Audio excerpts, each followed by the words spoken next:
Hello friends चलतु आज आम बनवा बीन्स रे गोटे चटपटा रेसिपी से पैन रे तेल नहीं जाइए गोटा मसला देके कटा पियाज गोटे देके भाजी ने देदेवे गोटे चामच लंका गुंड आ 2 चामच देदेवे अदा रसुण पेस्ट ताको भल भाव गोल नेलापर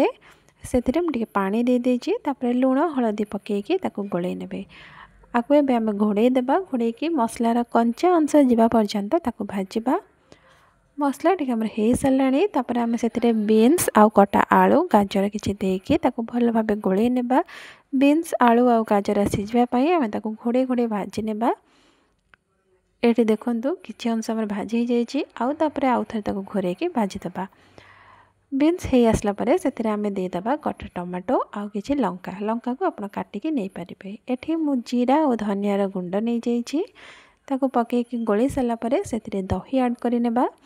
दही देकी आउ किसी समय घोड़े रखने भाजवाई तापर से गरम पानी देकी घोड़े आउ थे कुक हाँपाई रखने ये देखु आमर बीन्स हो आसला आउ सीझी जाइए लास्ट को ये गरम मसला धनिया पाउडर देकी सर्व करेंगे।